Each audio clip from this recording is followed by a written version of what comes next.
Guys, it's Shauna with Just Try to Be Nice, and this is video 11 of my Scrapbook Bible combination books. And I moved because I noticed that some of the lighting was a little off because I'm standing in front of the window or whatever, I don't know. But I moved, I'm on my bed now, so I hope that you can see this better. And this one is for the book of Psalms. Psalms is a little bit bigger and there's a little bit more involved in it, so just stick with me. Here we go. First thing you see when you go into the book of Psalms is the giant glare from the light above me because I've moved. Here, let me see if I can fix that. Okay, there we go. So the first thing you see when you get into Psalms is angels are always just a wish or a prayer away. And this sticker is one of the very first stickers that I put into this book. I had it in like 98, I think 98, 99, I got those. And then spirits can be broken but still able to soar high. And our eyes are placed in front because it is more important to look ahead than to look back. And one of the things that you'll see a lot is that you'll see that I do these pictures, but I do them in a way where if you need to see what's underneath it, you easily can. You just flip it up. Scotch tape on one side, scotch tape on the other side. So if there's a page there and it's covering something up, you'll be able to flip it up. You'll be able to flip it up and read whatever's underneath it. Very rarely are these like taped down all the way. And then here's a little doodle. And then here's just a little prayer that I used to say a lot. This is a prayer from 1991. And I used to say this all the time when I was younger. I used to say this a lot. And then there's just some pages from the calendar. There's a lot of pages from the calendar and from Psalms. And then there's just a pretty stencil underneath there. And there's another stencil. And Mother always smelled beautiful. I remember the soft loveliness of scented skin. And this is for self-perception. You're the brightest star in someone's sky. And, you know, this doesn't really apply to me. Actually, it's perception. It's self-perception. And so my perception is different than everyone else's perception. Because my mother always smelled like alcohol. And the only time she ever wanted to hug me was when she was really, really drunk and she stunk. So that's my perception. And that was one of the things that I was really trying to work through at that time, and that's why I put that there. And then, this is, you are the brightest star in someone's sky, and that's why there's a star there. And then I have little notes in the margins. I have dates and a lot of notes, and then this is like what God expects from man. And then, you know, because when I read Psalms for the first time, it really kind of felt like an instruction booklet, like, you know, this is what you should say, and these are the things that you should go by, and these are the morals and values that I want you to have. And here's a pretty picture that I drew, and here's a picture of Haley that I took when she was probably 4 months old. I worked at Sears Portrait Studio back then. And on the back it says, we tend to rehash the past and rehearse the future. You can fret as much as you want, and it's not going to change anything. Why not get through with grace and ease? And this is how you do that. This is how you get through life, is with the instructions in Psalms. There's another page from the Bible, from the calendar, and here's another page from the calendar. And this is actually an index card that I've had since 1994. And this used to be in my bathroom when I lived with a lady named Audrey Rogers. She was my foster mother when I had my son and gave him up for adoption. And she used to make me say this every day when I brushed my teeth and every night when I washed my face. I would have to stare at this on the mirror, and actually it really did help me. It really did work, and I really did learn how to stop cussing and how to be a better person, because may the words of my mouth be acceptable in thine sight. So you want to make sure that whatever you say, if the Lord is listening, because he's always listening, so you always want to be careful what you say, and you always want to be careful and check your motives for why you're saying what you're saying. So that really did help me. It sounds silly, but it did. And that's the same verse is up here. May the words of my mouth and the meditations of my heart be acceptable in thine sight, O Lord, my strength and my redeemer. Psalms 19. And then here's a picture. That's a picture for hope being 1 mile away. And then there's from the calendar. And then this is the calendar too. The Lord is my shepherd. I shall not want. Blah, blah, blah, blah, blah, blah. And then there's another one from the calendar. This is just a really pretty rub-on that I liked, so I rubbed it on there. And then there's another calendar.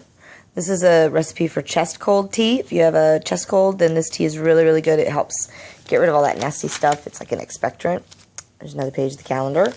Here is a fairly blank page of cardstock. And actually, this cardstock I got at a stationery store. It was on sale because it was like going out of you know, going out of business or whatever, like they weren't going to be producing it anymore, but I loved the cardstock. It was perfect. It fit just perfectly in my Bible.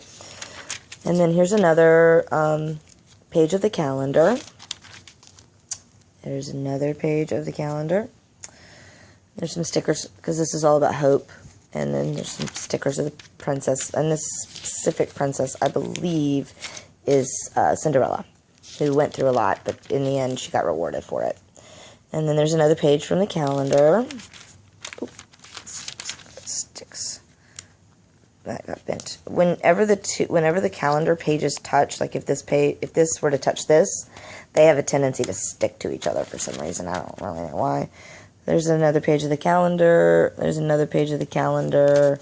There's a pretty little sticker that I liked, and if you can see, it's even got a little vase. It's like flowers in a vase.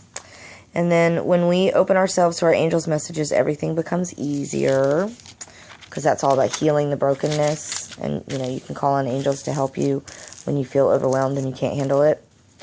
That's what they're there for. And then there's another page of the calendar. Calendar. Just a cute little picture from a giving up control, because clearly this lady is a control freak, because she's juggling everything all at once. There's another page of the calendar. Another page of the calendar. Your attitude determines your altitude. Another page of the calendar. Another page of the calendar. There's more of the calendar. More of the calendar. See, it's just mostly pages of the calendar. And I have read the entire book of Psalms. I've actually read the entire book of Psalms twice. I just have not marked it. And this one, I like this one so much that this one has two. Like, this is one, and then this is one. But I liked them, so I put them both in. And then more pages of the calendar. And this is all about humility, forgiveness. And then this is lemon mint tea. This one's just a good tasting tea. This one doesn't really do much for you. The mint's good for your tummy, but it just tastes good. And this is just a picture of a lotus flower that I felt like drawing there. Don't ask me why, but I did. And then here's another piece of cardstock. Although this is like embossed, and it's got like a really pretty shine, like a nice iridescent sheen to it. And then here's a picture of my daddy. He's like my dad. Like I adopted him. He adopted me. He's more like my dad. He's been there for me more than my dad could. My dad just wasn't capable of being a dad. It wasn't his fault. His dad wasn't a dad to him, I guess. So he just didn't really learn how to do it. But this is my daddy, and this is a picture of him right after I had Haley, and he was there when Haley was born, and he was there when the twins were born, and he walked me down the aisle and gave me away at the wedding. I once was lost, but now I'm found was love that set me free. And that, you know, if I hadn't met my Diddy, then I really wouldn't have been able to accept when my husband came, and my husband was like, I want to love you and treat you well and be nice to you. So I'm like, what do you mean? Everybody else has treated me like crap my whole life. If your ship doesn't come in, then you swim out to it. And then, let's see. There's some more pages of the calendar. And then here's some more pages of the calendar. This is the day that the Lord hath made. I will rejoice and be glad in it. That is probably my second favorite Bible verse. And it's because I used to go to all these temples. Like when I lived in Elida Home for Children, we used to have to go to church every Sunday. And every girl got to pick which church we went to. So we went to a lot of temples, a lot of AME Zions. And there is this song that's basically that Bible verse, and I can't sing, so please forgive me, but I'm going to sing just so you can know, and it's, this is the day that the Lord hath made, that the Lord hath made. I will rejoice and be glad in it, and be glad in it. And that song, I used to sing that song when I lived at Cornerstone in Elida. I used to sing that song all the time to myself just to help me get through. And so I really, really, really love that Bible verse. So that's why that's there. And then here's a picture, or here's a page from the calendar. And this is how you escape your pain. This is Psalms 119. This is the day that the Lord hath made. I will rejoice and be glad in it. Even if it's a crappy day and everything is going wrong and it just seems like the world is against you, it's a day and the Lord hath made it, and you need to be happy and thankful that you're alive. So this really helps me keep perspective. And then this is what this is the Japanese symbol for love. And I have one of those notes I told you about earlier. It's one of those secret notes that, you know, you might get to... it's hidden for a reason. And then revive my heart towards you. And here's another Bible verse. Powerful secrets. Shh. And that's what this is. This is about secrets. And then this is a verse all about backsliding. And you are the reason behind someone's smile. And then, oh, this is just it's the letter on the other side. This is just a really cool quote. Everybody's a genius, but if you judge a fish by its ability to climb a tree, it'll live its whole life believing that it's stupid. Because of course fish can't climb trees, but they're smart in their own way. And so here's another one from the calendar. There's a bunch from the calendar. Oh, that one looks like it got folded. Maybe I need to cut that down a little bit more. Here's some more from the calendar. More from the calendar. I told you there was a lot of pages from the calendar in Psalms. The calendar had a lot of Psalms. And then there's another page from the calendar. And then this is just a little prayer that I used to say, and this is actually from 1992. To my family who gives me confidence, yet keep me humble, you are generous with your love, and for being patient when I'm unlovable, thank you for sticking with me in my perpetual chase of normalcy. And this is actually not to my family. This is to my, not my regular family. And Lord, make me an instrument of your peace. Where there is hatred, let me sow love. Where there's injury, pardon. Where there's doubt, let me sow faith. Where there's despair, let me sow hope, blah, blah, blah. And that's from St. Francis of Assisi. Here's another page of the calendar. And then this is how to overcome bad patterns and how to get over repeating the mistakes of your parents. Here's another Bible verse from the calendar.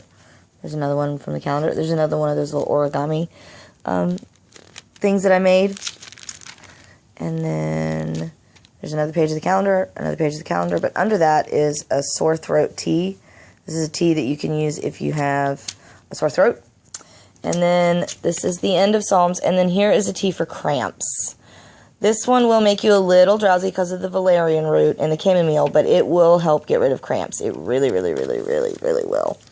And then you flip over on Psalms, and you were given this life because you were strong enough to live it. I really believe that.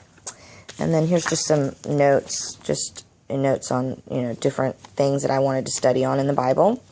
And then these are my favorite Bible verses from Psalms, and it's from 91. It's from 1991. And then that's it. And then over here you've got, this is a lottery ticket, and it says Lucky Day. And it's actually from our family trip to the Lowry Park Zoo in 2001. And I've never scratched it. I just keep it in there. Maybe when I die and this book gets handed down to somebody, they'll scratch it and it'll be worth $1 million. But it's probably not worth anything. So I just keep it unscratched because it's the possibility of being worth something is worth more than it's probably actually worth. And then this is from when we went to Walt Disney World when the twins were not even a year old, from the trip to Disney in 2008. The twins were 6 months old when we went. And then the last thing that you get in Psalms is this, which is never give up on a dream just because of the time it will take to accomplish. The time will pass anyway. I am a yes person. Putting your needs first shows that you respect and value your happiness and that you can energize and empower you. And then here's Cheer Bear from the Care Bears way back in the day. And then in the pocket, here's one of those pockets. Let's see, what do we have in the pocket? I don't even remember, honestly. That should be in that pocket. I don't even remember, what's in the pockets. It's been so long. Do we have everything? Is there anything else in there? Oh, no, yeah. See, there's this tiny little note. What is this? What does that say? Oh, Lord. Even I can't read that. Is this the mom? Oh, is this the mom I wanted or the mom I had? This is a little post-it note, and you can see it's a post-it note. And I used to keep it on my driver's side mirror, like when you flip down your visor in your car, and I would see this, and it would remind me, are you being the mother that you want to have, or are you being the mother that you had? Because I really didn't want to be my mom, and I didn't want to repeat her patterns. So I used to literally stare at this every day, and it helped me to not be like her, and to be a better mom and a kind and caring, patient mother. And it was, all it took was a little piece of a Post-it note and looking at it every day. And then this is just goals that I had for 2007. When I was little, the thing that I wanted most was my mother's affection and my father's approval. I would wonder what was wrong with me that would make them not love me. Why was I not good enough? How could I have been so naive? And that's actually, I think, a line from an Ani DeFranco song, maybe. This is Dr. Phil, I believe, and this is from an episode of Dr. Phil, and it's all about sugarcoating everything will make you sick. You have to be real and acknowledge that the truth really is what you have put a spin on it. The truth is tough, but that's why it's the truth. The question is, can you handle your truth? And then there's, what are you in denial about? So these are all the things that I was in denial about, and that was in 2007. So, and then you've got this 22 achievements that I should be proud of. Staying focused, being optimistic, raising a confident child, earning more than you ever dreamed of, hanging in regardless of what's happened, passing on what you know, running for office, finding a job that you love, always telling the truth even when it's not pretty, paying off all your debts, finding the good in a bad situation, winning a tough argument or a case, celebrating a milestone birthday, exceeding your parents' expectations, doing charity work, bouncing back after failing, delivering a healthy baby, mastering the impossible to you, losing the last 10 pounds, meditating every morning, accepting your looks, hair and all, learning to forgive your worst enemies, and being a published author. So these are all like 22 accomplishments. Creating a passion for life, or goals in life and to-do lists. You're never given a wish without also being given the power to make it true. So these are 22 achievements. Like when I started getting down on myself, when I would look at those and I would think, I'm never gonna be able to accomplish this. There's no way I'm ever gonna be able to break the cycles of my parents, and like, there's no way I'm ever going to be able to get over all the stuff that they put me through and all the stuff that happened to me when I was in foster care and all the stuff that happened to me after that. And I'm just never going to be able to get over all that. And when I would get into those places, I would look at those achievements and I would say, you know what? If I was able to be a published author, then I can do this. If I was able to overcome this, then I can do that. If I was able to give a kid up for adoption at 15 and know in my heart 100% that I made the right decision, then, and that takes a lot. It's not easy to do, but it takes a strength. Like an internal strength that you just know that you're right. And so I would read those goals and achievements, and it would help me to realize that I can do more. And this was done in 2007 when the girls were born. So God only knows what I could do if I made that list now. So there you go. That's my video for Psalms, and I hope you enjoyed it, and I hope the lighting was better. And I will see you guys later. Bye!